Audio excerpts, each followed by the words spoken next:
This week on the Three Rings podcast. I think as an industry, we're basically getting to a point that we just need to build a new way of working from the ground up. The people within Spotlight obviously don't think that this is wrong to do. If it goes to the High Court and all of that, and it's proved that Spotlight have been overcharging, are all of the performers over the years then due compensation from Spotlight? Welcome to the 15th episode of the Three Rings podcast. My name's Stuart Bishop and I'm here with my fellow director, Bailey J. Muir. Before we get going, hit subscribe on the channel, click the like button and turn on your notification bell. This week, we bring you part 3 in the Spotlight scandal as equity threatened legal action against the casting platform giant. Yeah, so at the end of part 2 of this little saga, back at the end of 2023, obviously equity had made this promise to the industry that they were going to pursue this issue, and realistically they were teasing they were going to come back with some form of legal challenge, which is now what has landed now, end of January. So they've done it pretty quick as well, fair play to them. And basically they've served a letter to Spotlight, kind of like a freedom of information request-esque kind of thing. I'm not sure it's exactly that, but more or less. Basically asking Spotlight to prove that the fees they're charging members are actually warranted and not being used for profit. Equity have a team of lawyers who've been looking into it, found some legal challenges around Spotlight profiteering off those memberships, and that's one of the routes they're trying to pursue and the main route within this letter. It seems from what I could gather, they feel that is the fastest route to getting something done. Let's dive in. So, it's Equities, we're going to Equities website and they have a news article and it says Spotlight's tax on hope, Equities lobbying and potential legal action. This was posted on the 29th of January. You can go on there. It's equity.org.uk. So, in October last year, the casting directory Spotlight launched a premier tier of membership, offering additional services at an increased fee for Spotlight members. Equity opposed the plan, and following the opposition from the union, our members and others across our industry, Spotlight cancelled those plans. I would say for that, Bailey, go to if you want more detail on that, on the initial thing that happened, go to our episode 1. Not episode 1, was it? It's part 1. Yeah, part 1. It'll all be linked underneath the episode. Right. So this proposal, although new, highlighted a long-standing but growing concern from equity members that Spotlight exploits its monopoly position in the industry to charge subscription rates which are unfair. This concern has grown since they were acquired by US-based Global Talent Systems. The necessity of a Spotlight profile for most artists in the industry has led to their subscriptions being called a tax on hope. So let's go over that there. This concern has grown since they were acquired by US-based Global Talent Systems. Give us a little bit of insight there. Who are Global Talent Systems, and why would that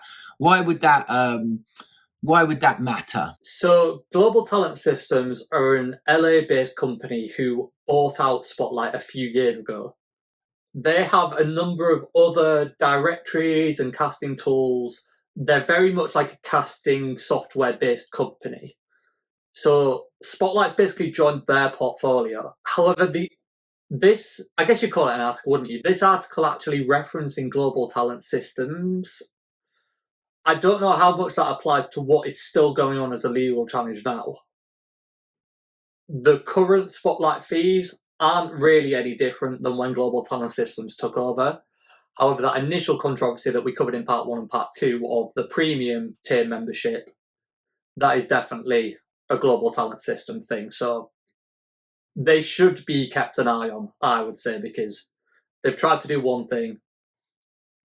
You can basically count your chickens that they're going to try to do something else as well. Do you think it's with this article here, and I don't read that many equity articles unless there's something which is really, I used to read when they had about dancers, when they've mentioned sort of, Dancers Network and stuff like that. I always found that interesting. But do you think they've thought, I always feel like sometimes with these type of reporting, it's just reported. Is that, do you feel, any different for them there to add that this concern has grown since they were acquired? Is this the start of some kind of a reach out, a call out, by mentioning that, and starting this whole tax on hope, because that's their slogan now, isn't it? The tax on hope. It's like, I feel like they are between the lines starting to put out their case even more, that this isn't just, a thing which, Spotlight are just a UK, they've always just looked after the UK talent boomer. Suddenly, is Spotlight really there? Is it just a name now Yeah, for sure. Well, that's it. If you want to take it to legal terms, they are basically identifying their defendant, aren't they? So it is pointing the blame in the right direction. Whilst it's very easy to put Spotlight as this umbrella term on top, it does gloss over the fact that actually the decisions being made of what goes on inside Spotlight are being made above that, and we aren't quite pointing the blame as far as it should be stretching. Ultimately, Spotlight at this point in time are, I presume, just a company of employed staff. The actual execs that could take a dividend or really make these overarching company decisions are presumably sat in an office in LA. Don't quote me on that, but it is what you would imagine is the case when you look into the companies. Now, this tax on hope, where has this it'll be interesting to see where the tax on hope slogan has come from. Where was it first? Was it on from Twitter, people saying it, or has this been created by Equity? Because I feel like the tax on hope, it's a good one. It's a good slogan, and people can get behind on that, can't they? Yeah, for sure. It's so poetic. I think I mentioned this last time, but whoever came up with it is a genius. But yeah, the first I heard of it was from Equity's initial articles on the Spotlight Premium stuff. But whether it had come from somewhere else before, I couldn't tell you. Well, it's the necessity of a Spotlight profile for most artists in the industry has led to their subscriptions being called. so who's doing that calling? It's just interesting, isn't it? When you dissect how people have written articles. It's a bit like, I think there's a Ricky Gervais 60 Minute, there's a 60 Minutes article with Ricky Gervais, and he says he's saying about nowadays there'll be stuff in the papers where it'll be like, this happened, everyone's fuming, people fuming. And it's like, well, what people are fuming? Who, it's, again, hey, obviously more on the performers side here, but we want to make sure everything we're saying is as close to sort of the truth from each side, so yeah, I think it's interesting. It's a good slogan, and they should just keep running with that. In the UK, the practice of charging work seekers to join a directory such as Spotlight is illegal in most sectors. But the performing arts and the entertainment industries are expressively exempted from this law. Historically, Equity has been neutral on this exemption or supported it. But the current council have been discussing the legitimacy of this policy since they were elected in 2022. In November of last year, council changed Equity's position. We believe that the exemption for our industries should be ended. And that's where you see this change of Equity in the last few years. It's changed direction, changed leadership, and the change is working. Historically, Equity has been neutral, didn't have an opinion, or supported it. Do you know what's funny is all those years ago when I was doing seminars and and for years I've been going on against championing performers' rights and more money and better conditions and all these things. I never made that link. So it's interesting, because there's me saying that they, being neutral. it is for equity. They should be coming. It shouldn't be for people like me, to come up with the things that are wrong. As an individual, it should be for an equity. But I never got that sort of link of, we're basically paying for auditions here. I mean, I guess it's kind of like a case of, historically, when you've addressed it, because so many of these equity councils of years gone by have had that same stance, then it's kind of become like equity is more of a company, I guess, and therefore you're saying it's equity that's the problem. And we've lost the connection with actually it's a council that's the problem. If you compare it to politics, when the country's going to shit, you go get a new prime minister and a new government in, you don't go get a new country. You don't say shut the country down. Yes. I tell you, now I'm thinking what my beef with Spotlight was that you just didn't need to be on it. And I didn't like the fact that people were actors, performers were kind of, no one's forced, but if you weren't on it, then you was at a severe disadvantage, it seemed. And that's something that I've always championed. But I never took it to that step of saying it's wrong to charge. It was just, as a performer, why do you want to be on something where you're paying for basically like at the time it looked like the 1970s website profile, and why do you need to be on it when your agent is getting those castings anyway? Like, that was the whole point of it. But to take it to this level, completely, I think it's morally wrong. And this is the thing, isn't it? Even without Spotlight, those castings would still exist. So why do they hold a right to charge you for access to those castings? Technically, if you put that to Spotlight, they'd say, we don't charge you to get those castings, we charge you to have a profile. But that's kind of where this whole article is built out of. Because they should be charging you for the membership, but they're obviously charging you for the system that sends you the castings as well, which they shouldn't be and can't do. We are pleased to have had constructive discussions with the Labour Party, who are open to this change. We hope that the New Deal for Working People element of their manifesto will include a commitment to scrap this regressive... I think they should just scrap talking to the Labour Party, just scrap it. Yeah, they just need to go with this on a obviously, if you can change a law, if you can get something, but it feels like I've seen that from equity a million times. They're going to try and lobby Parliament. They're going to try to somehow whatever's happening is working with what they're doing now. I don't think they should, bother with going and talking to politicians and stuff. But what's your opinion on that? You might think different. Yeah, I think completely the opposite, to be honest. Because I think otherwise you shut Spotlight down, but totally leave the door open for someone else to then come out and fill that place. For example, Mandy suddenly then just takes prime position and does exactly the same thing.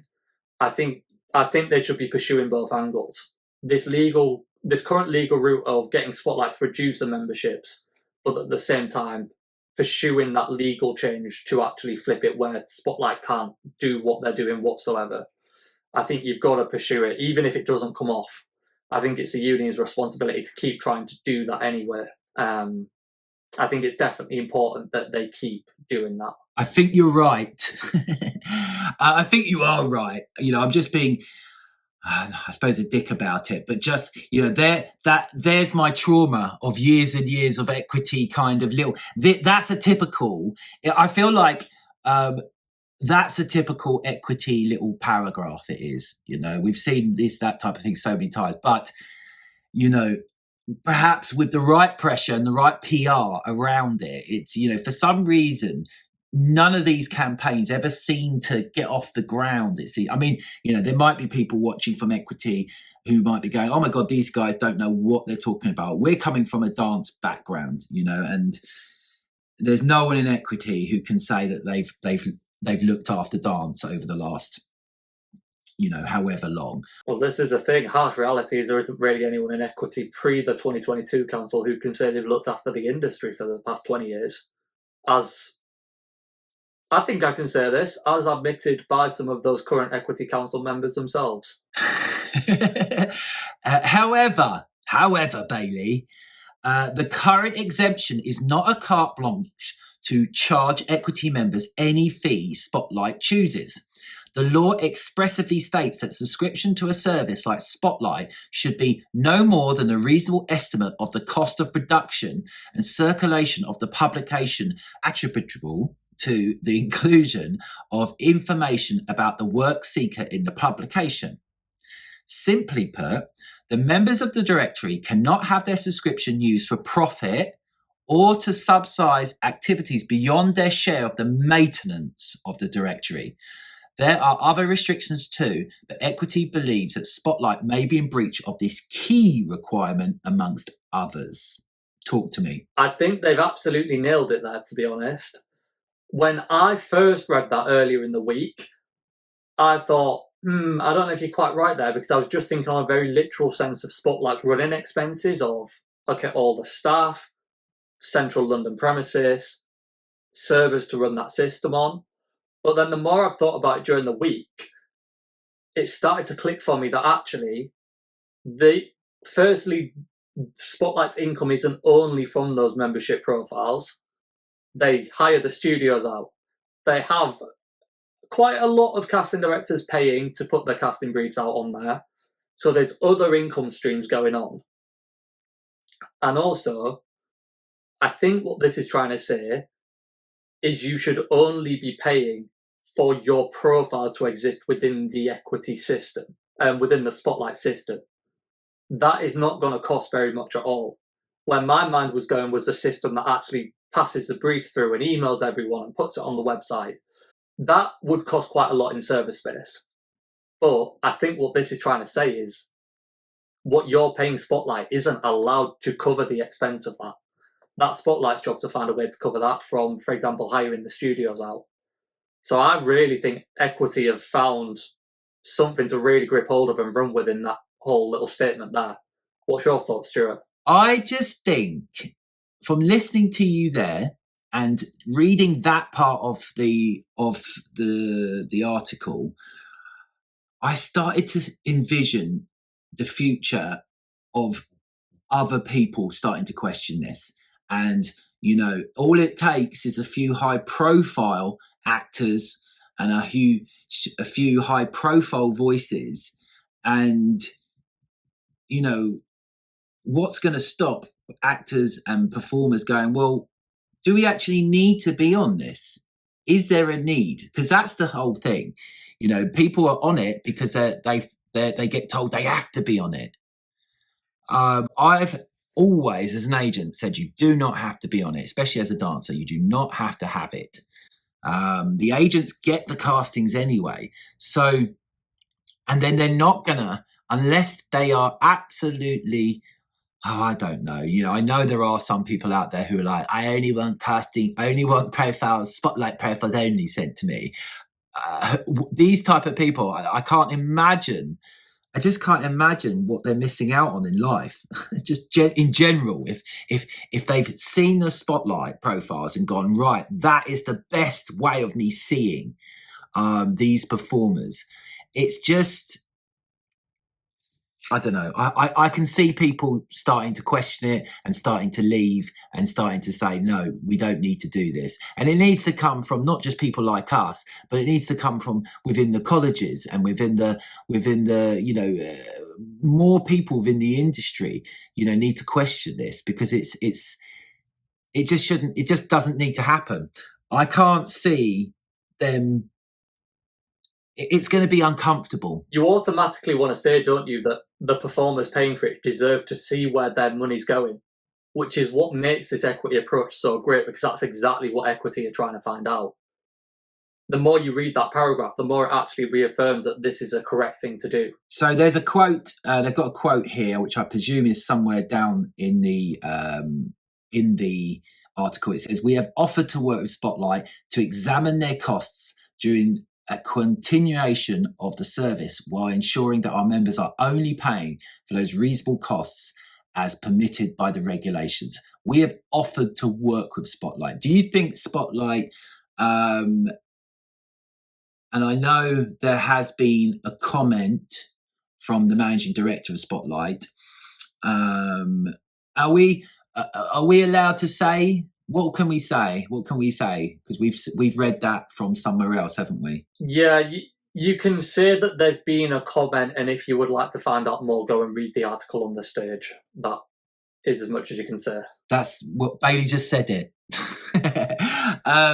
Yes, so I don't think from what I've seen, unless they only put in a little bit of that of what this person has said, the managing director, it doesn't seem that they would, are offering an olive branch and saying, well, let's work together. I mean, if I was Spotlight, I wouldn't want to work with Equity. I'd be like, do one. I don't want you anywhere near our business. Well, this is it, because realistically, it's a very presumptive thing to say, but you would imagine that Spotlight aren't going to be able to produce anything that goes, the costs we're charging members are genuinely what it takes, because it's way higher than any other performers directory in the world is charging their members.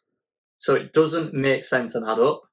So are Spotlight going to want to let Equity get inside and get all these documents and whatever, when it's most likely going to uncover exactly what the issue is and potentially cause more problems for Spotlight? Doesn't make business sense for Spotlight to let Equity in. The people within Spotlight obviously don't think this is wrong to do. Okay, so if they don't think it's wrong, they shouldn't be stopped from doing it. And I know I'm saying that, and in a sense, I don't think it's to do. It's whether it gets made law or not.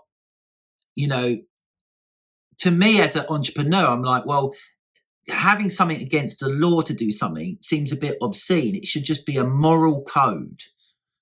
That you just don't do that. You wouldn't, but if you've been allowed to get away with it and there's loopholes, look, everyone uses loopholes. That's how people survive. And they've just gone along with it and they've ran with it. But times change and people come out the woodwork, podcasts get launched, and people start to change the narrative. Do you know what I mean? With their, I suppose, for us, it's because we're always looking at the performing arts as we can see it for what it is. It's like you need to vote with your money, isn't it?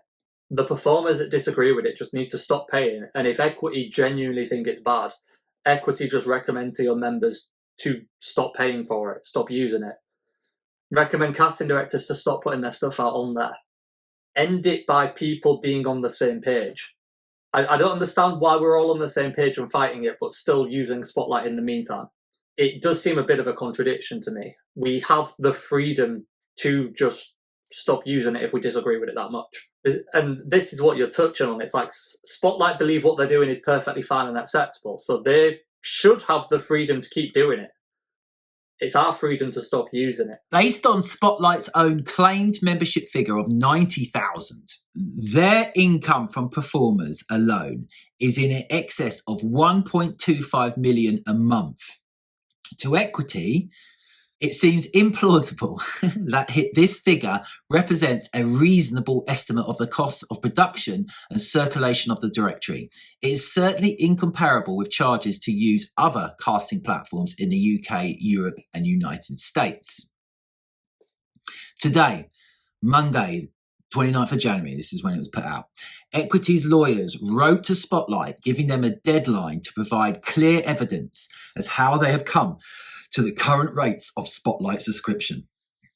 Our lawyers have also asked that Spotlight immediately alter access to their website so all members of Spotlight can see all profiles within the directory, another requirement of the regulations which allow Spotlight to charge work seekers a fee.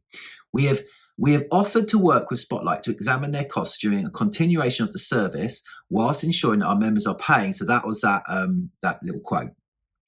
This letter from our lawyers is formally called a letter before action. This is because if Spotlight do not comply or provide clear evidence that the subscription of Spotlight members is not being exploited beyond what the regulations allow, then Equity will take class action at the High Court to enforce a reduction in fees to a reasonable level. Equity members will be kept fully updated on all developments. Let's go back on that. So our lawyers have asked that Spotlight immediately alter access to the website to see, so all members of Spotlight can see all profiles. What are they meaning by that? Yeah, I'm not entirely sure what they mean by that, because what I would think that would get at doesn't really fit that description. What I would take that description to mean is like it's made easier to access every person's profile who's on Spotlight. Currently, there's nothing actually blocking your access. It's just not very easy to access. Like, you know, when someone applies to an agency and they'll send their Spotlight link, I think they're saying opening the website up so you can actually just like go on and search a performer of like free open record.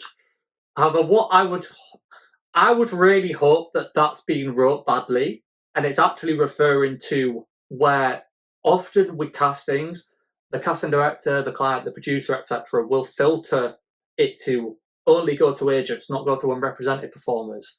Have set up lists where it only goes to certain agents within Spotlight. I would hope it's referring to that being ended and just hasn't been wrote very well, because that has always seemed crazy to me. How you can charge everyone the exact same price for access to Spotlight, but not then give them the exact same amount of the same amount of supply for their money, even though everyone paid the same. That doesn't make sense to me. I obviously don't know what the legal challenge to it would be, but it doesn't sit right. It feels like there should be something around that. And then this last bit, it's like, you know, they've really gone for it here. The letter from our lawyers is formally called a letter before action. This is because if Spotlight do not comply or provide clear evidence, I mean, you wouldn't want to do that unless you've been legal. I mean, the thing is, where does it stand? This is, now, what am I trying to say here? At what point does Spotlight go, right, we need to show this, or do they just go, right, okay, then take the class action against us then?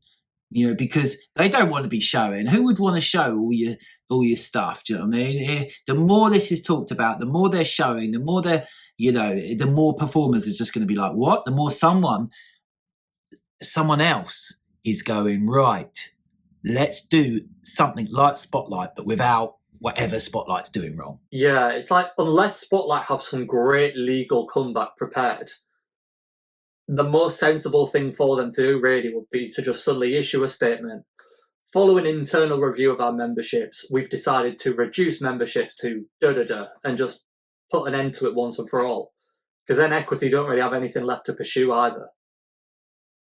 If they're intelligent, I feel like it has to be one of those options. You've got a great legal defence, or reduce it yourself without Equity pushing it any further. I mean, the cat's out the bag now. The genie's out the bottle, isn't it? You know, it's not going to be good enough to reduce fees. It's the argument by, you know, what we're. It's just now the moral argument has been made. It's clear. Performers should not be paying, and no one should be paying to get access to job information. I also wonder with this as well, if it goes to the High Court and all of that, and like Equity get that win, as I think they will, and it's proved that Spotlight have been overcharging, are all of the performers over the years then due compensation from Spotlight? Ooh. Because you've proved it was illegal the whole time. Not only illegal now. What they called reparations. Can you imagine? Like, have you been a performer in the last 20 years? I can see it now.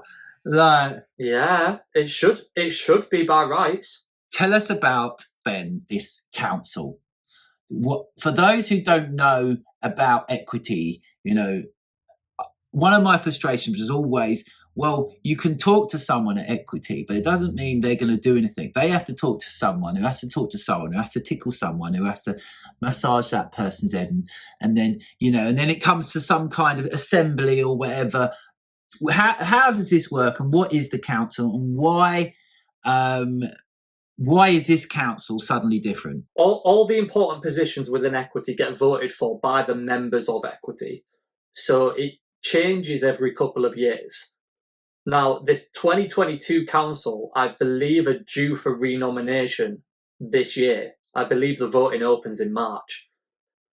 So one of the main worries I have with this is Equity say in their own article there, until the 2022 council, Equity either were neutral or genuinely supported what Spotlight were doing.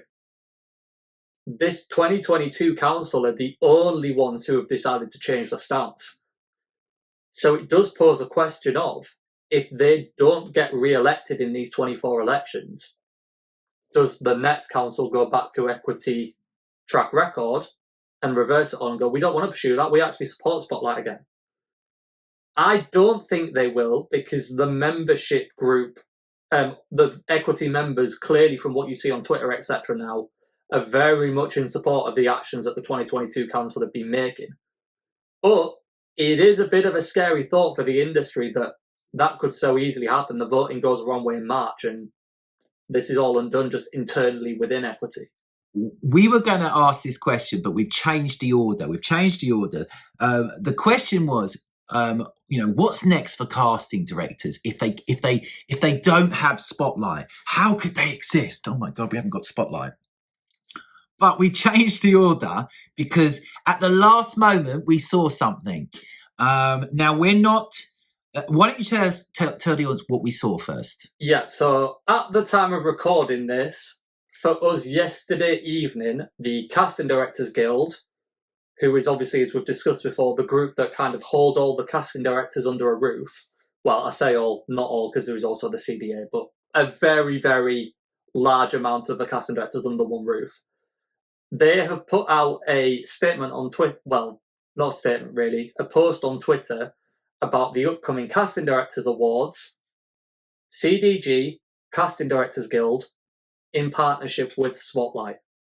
Now, you couldn't make it up. You couldn't make it up. Something with that just doesn't sit right, does it, Stuart? It doesn't. However, you do have to say that this isn't just they've done it this year, is it? No. So Spotlight have at least for 2 or 3 years now sponsored that event. So I don't think it's some new brand new thing of like calling corruption that like Spotlight have decided to pay off casting directors. But it doesn't sit right, the CDG still having that partnership this year. Last year, fine. This year, I really feel that there should have been a review of that and gone, yeah, we shouldn't be partnering with Spotlight. This reminds me of the time I wrote an article about Equity. It was called "Why the Fuck is Equity Sponsoring Move It?" the dance exhibition. And funnily enough, within a couple of weeks of me writing that article, whether it was linked or not, Equity took all their sponsors, their logos off of Move It. Yes, yeah, I mean, I kind of regret the title now. It was, yeah. But at the time, it was like, why were they? Why were they, a sponsor, a partner for an exhibition that wasn't paying any performers? And you've got to look at this now and go, where do the CDG lie? Are they in favour? Because you've got to take, there is a side here. It's a side of the performers, or I suppose big business. Should big business be able to exploit performers? Because that's what I think, charging to get a job. Because show me the other value of being on Spotlight. What's the other, a profile? I'd throw it back to a quote within the Equity article again. Until the 2022 council, Equity have been neutral or in support of Spotlight. What is a bigger statement of we support Spotlight than we have partnered with Spotlight? That CDG post, to me, feels like the opposite approach to Equity. But what's weird is that CDG at the time of all this kicking off were the group of casting directors who were putting statements out in support of the equity stuff. It feels like they've jumped sides. Obviously, we're picking way between the lines here and probably going way deeper into it than it needs to be. But on a business level, it's a decision that shouldn't have been allowed to happen. I think it's probably just something that the CGG haven't thought through, to be honest. I don't think there's a massive call for corruption there. But it's just one of the things that you see it and you're just like, really? Come on now. It's like Mandy, innit? On the morning of the tier scandal, the membership scandal, they brought out their, what was it? They were putting memberships on sale and trying to advertise people to buy it. The old Mandy. Oh, Mandy. That's not a song. Is it Mandy? Barry Manilow, isn't it? Barry Manilow, yeah. Oh, God. Like, I'm sure they've made money, but they they've always looked up at Spotlight in it. And now finally, Spotlight could be, retiring or moving on or just, disappearing. And Mandy they're just like, what can we do here? How can we? I just don't think they got a clue. That's it. It is like their time should be now. Spotlight's ending. But unfortunately, it seems the way equity are playing it, just directories are ending. Yes. So that begs the question then, what? I have asked this before. I've said, oh, look, this is obviously what's going to happen. It's obvious. Directories are over. No matter how long it's going to take, there's going to be more and more voices like us who are going to be saying, this is just wrong. This is just wrong. Advertise the jobs by all means. Get the casting directors by all means. But you need to make your money somewhere else. Advertising, I don't know. Sponsorship, I don't know. It's not for me. It's not for me to make that whatever. But you shouldn't be charging for jobs for performers. It's just wrong. So when I've then said this to people I know in the casting, they just cannot see. They're just like, no, Spotlight will sort it out. No, you've got to have Spotlight. What else would you do? So I'm asking you, Bailey, what is next for casting directors if Spotlight isn't there? So you've got to have Spotlight if we're going to keep supporting the current casting methods. So for me, that's exactly what changes. We're going to move to alternate casting methods. Now, if you want a really nice detailed example of this actually working in real life, just go back to last week's episode with Rick, skip to the section on Cirque du Soleil. Right there, you have an alternate casting method, which one of the biggest companies in the world is using. There it is, it works on the biggest scale. So it can work on every other area of the industry. It's this more talent search, isn't it? Really, isn't it? Sort of, yeah, most and databases. Yeah, the best way I can describe it is to use that Rick used in last week's podcast. If you have a party, you then don't chuck all of the contact details out, and then when you want to have another party, try and get contact details again. You just keep the contact details. It's exactly what needs to happen. Any casting director who's been in the industry more than a year should have banked enough data that they don't need to do this mass casting brief and search every single time.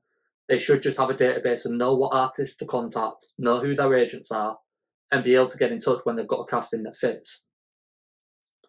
And this goes towards more scouting, as in like a football sense, of going to more shows, going to more of the college showcases, seeing the people that are coming out rather than relying on them getting pitched to you. I think as an industry, we're basically getting to a point that we just need to build a new way of working from the ground up. And that means changing the casting process, changing recruitment, changing acquisition, changing talent discovery, even changing potentially the way talent get booked. There's so many different routes to explore. And I think what is really important that we align with as well is we cast this way because we've cast this way for 100 years. With new technology, we've used new technology to enhance that way of casting. But we've never looked at if that technology presents an alternate way of casting. I think now is the time to look at that. One last little thing before we start to wrap up. Tell me about the Dear Evan TikTok controversy? Or is it a controversy? Or have I've written it as a controversy because we were talking about it. But what's the state of it, and what is the Dear Evan TikTok? It's definitely a controversy. So basically, I'm sure you probably know, Stuart, as our audience will, I want to say West End production. It's not only West End, it's been on Broadway, it's been all over the world. The musical theatre production of Dear Evan Hansen.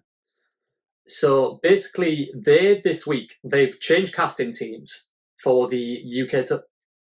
No, they've got a new casting team for the UK tour version. I don't want to say they've changed because I don't know if it came back to West End, if it would go back to the original casting director for the UK. But the casting team for the UK tour have put out basically a talent search via TikTok where there's a hashtag of "you will be found," which references a song in the show. And they're basically just asking people to upload a TikTok video of them singing a song from the show for a role they potentially want to play. And supposedly they're then going to cast off these TikTok videos that are on the hashtag. But it's created a huge question in the industry of, are you genuinely going to cast for these TikTok videos? Or is this just genius marketing? You've got thousands of performers across the UK publicising Dear Evan Hansen for absolutely free. Realistically, it's a self-tape. Puts us to last week's question the week before, should a self-tape be paid for? Unnecessary self-tapes. You don't need 2,000 self-tapes to cast one role. It's not a effective way of casting. So why are they really doing it? What would your thought be, Stuart? Do you think it's a marketing stunt? I think it's the first time I've heard the word Dear Evan Hansen for a long time. So it's worked in that sense, that it's brought my attention to the musical. It's a hard one, because everyone has the right, and everyone has the ability to be able to come out with, an amazing. What is it? They have to do one song, is it? Yeah, one song and post it on TikTok. I presume, you're gonna get a lot of people from the public do it, but you're also gonna get a lot of performers do it as well. I don't know. It's a bit of a ingenious. What does that mean? It's a genius. It's a genius. It's a good. I think it's, whoever came up with it, the idea. I think it's good.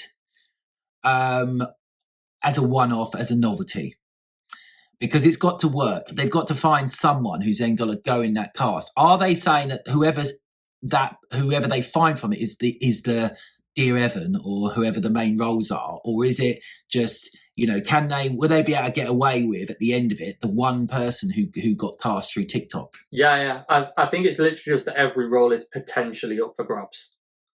But to me, it feels very similar to the traditional, where there's been a similar controversy around when someone does an open audition and an invite audition for a production. And there's always been this feeling in the industry of the open audition may just be for marketing. There isn't many people get found at the open audition. To me, it feels quite similar. It would not surprise me to hear there's also been an invite audition gone on. Oh, without doubt. There has to be. They can't. Why would they risk it? However, again, I'm not saying this is happening, but I do know from the past with, let's say, talent shows on TV, we're then, as the public, we're told these are the people turning up. And, that person, she just so happens to, be amazingly good looking, sings great, but works in a chip shop or something, but, has been known to record executives for the last 5 years in development, but she still works in a chip shop, kind of thing. That's happened loads. People are planted.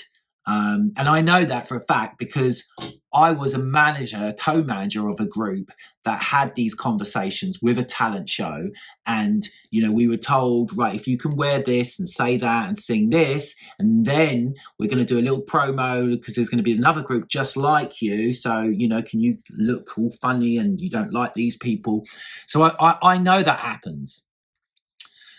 That group got nowhere, just in case you're thinking, who is it?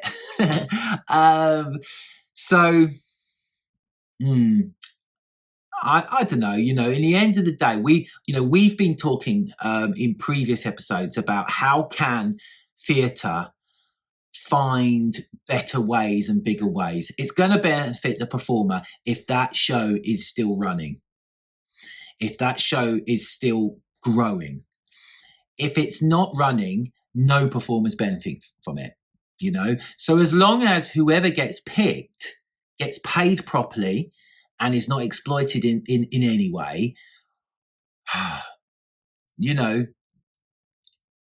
it's a big undertake for them to do. So it's not an easy thing to do because it could flop. So, see, what I would point to is there any other industry that would ever do that with their job? Like, let's take football. We always use football as an example. And Man United's suddenly going to put out an advert going, we need a new scout for our recruitment team. Post a TikTok video detailing a player you think we should sign, and we're going to pick one person to hire as a scout. They're never going to do that. They might do in the future, though, a worldwide search for the next, professional footballer or whatever. I could see that happening, and they have in the past.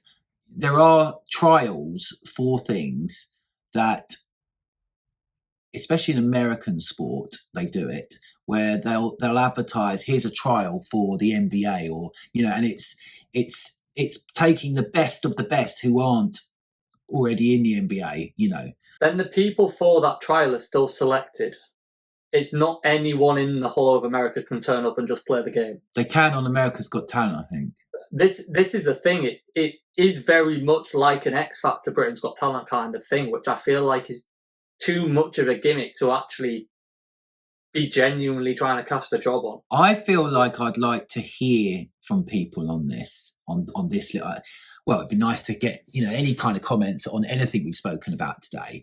But that it's an interesting one to leave on, because I'm getting to that point where, I think this is the type of thing I would have said about in my seminars, years ago, if it was going on. And I would have been against it. But for some reason, I just feel like, I don't know, if it's going to keep people in jobs, if it's going to, we've got to find ways, instead of just putting up ticket prices, we've got to find genius ways of making more promotion and more ways of,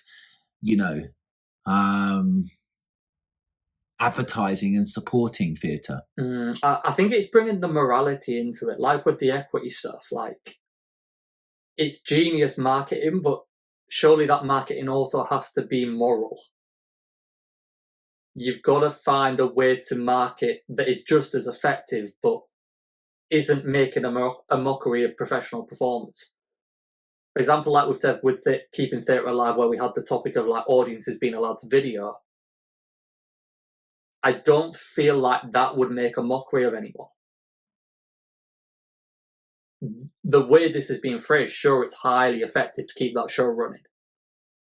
But I still aren't sure that that is moral to actually do that to a casting process. Well, cream rises to the top.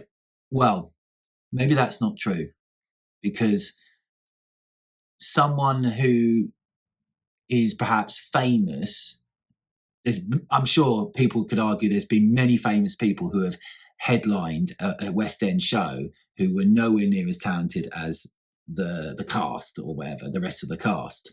When you see people put in, and well, it's obvious they're being put in because they're going to sell tickets, not because they are the greatest dancer or musical theatre performer. Now, just to go down a little sort of conspiracy route with it as well, hypothetically, what would stop them already having cast the role that they want to put in it and then just going, hey mate, if we give you 50 quid, put out a TikTok video with the hashtag, and let's just pretend we found you on TikTok. You've done your gimmick casting, got your marketing done, and cast everyone you would have anyway. Did you say give him 50 quid? Well, maybe a bit more, but... Here you go. Well, I don't know. I think you're giving fear to producers and fear to I think you're giving them too much credit, Bailey. We haven't seen these great ideas. It's always just raising up ticket prices. That's what it always seems to be as the answer, as the solution. I just think, how dissimilar would that scenario be to these plants that get put on the X Factor, for example? Well, it wouldn't. Exactly, and it's probably the same marketing teams behind it all. But I doubt they'd chuck him 50 quid. I doubt they'd give him any money. Well, potentially not, to be honest. This is the thing. People would be so desperate to be in Dear Evan Hansen that actually, if they just went, right, we want to hire you, but can you do this for us as well? People are like, yeah, of course I will. It's too easy. But also, it may just be a reliance on the fact that they know the performers are unfortunately desperate for work, and the people who would turn up to the invite audition will post a video anyway. But that still doesn't then gloss over the fact it's still an exploitation of that person's time. You do get professionals going to, years ago, X Factor, or So You Think Can Dance, or whatever. It's that choice, isn't it? A lot of professionals don't, because they feel like, when you think about it, it's kind of crazy, isn't it? They think, no, I wouldn't want worldwide exposure and the chance to make more money than I've ever made before, because I don't know. It's because it's televised. I don't know. I think I'm going delirious now on this little.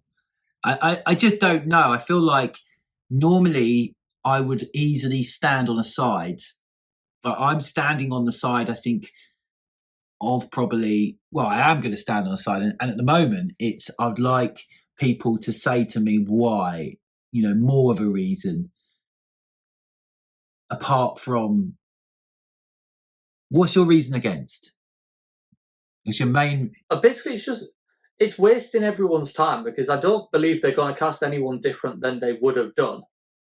But they've ended up with just countless thousands of people posting this free marketing for them. And they're probably not even going to watch them all. You've wasted everyone's time. I don't know. I feel like we've chucked in a red herring at the end to take us away from the actual what this show has been about, which has been the Spotlight scandal continues as equity threaten legal action against the casting platform giant. Well, let's wrap this up. I got a feeling there's going to be a part 4 to this. What do you think would be in a part 4 for this scandal? Probably the High Court case, to be honest. Because I don't think Spotlight are going to present these documents Equity have requested. Because why would you do that unless you can prove within those documents that you've been using the money correctly? But that 1.25 million seems way too high to be able to prove that is correct. Do you not think that's part 5 or so? I feel like a high court is going to take time. But what else would happen before? Performers uprising, casting directors saying, you're right, it's not right to be partnering with casting platforms that are charging performers. Maybe a new way of working might be announced by Spotlight. Maybe Equity will change their counsel and, they will change their mind. I think if some massive industry revolution against Spotlight was going to happen, it would have happened already. My instincts is we'll probably just plod along until the High Court case, so then it'll all fall apart. The industry will be fucked for a few weeks whilst we work out a new way of working, and then we'll get going again. Because unfortunately, even with this, I still don't have faith in the industry to actually plan ahead of time is what we're going to do. I think what you're saying there is what should happen, but I don't think it's likely, unfortunately. What did I say? Well, there'll be a revolution of casting directors finding out, actually, yeah, we shouldn't be putting our castings on there and stuff like that. I think it should happen, but I don't think it will. If I was to put out a plea to the industry of this is what I would like to happen, I'd be saying exactly what you are of. Let's just stop using it. Let's vote with our money, as I said earlier. But I'm being very negative with this, which I don't like to be, but I just don't think it's likely to happen. Before we end, I just wanted to say, if you haven't seen our latest guest episodes then click the links below to see who we have. We've had Ricky Cheer last week, brilliant episode. We've had Adrian Gass, brilliant episode. And we have had Brendan Hansford. We've got I won't say it, but we're hoping to have our first member of the opposite sex coming up, hopefully for you next week. So look out for that. If the person does come on, it's going to be a fantastic guest. We can't wait. So before we go, Bailey, do you want to just lead us out with what people need to do? Yeah, so before you leave us, subscribe to the channel, click the like button, and turn on your notification bell so you know when we're back. Hopefully with a guest episode next week. Thank you for watching, and we will see you next week. See you later, Bailey. Thanks very much for watching.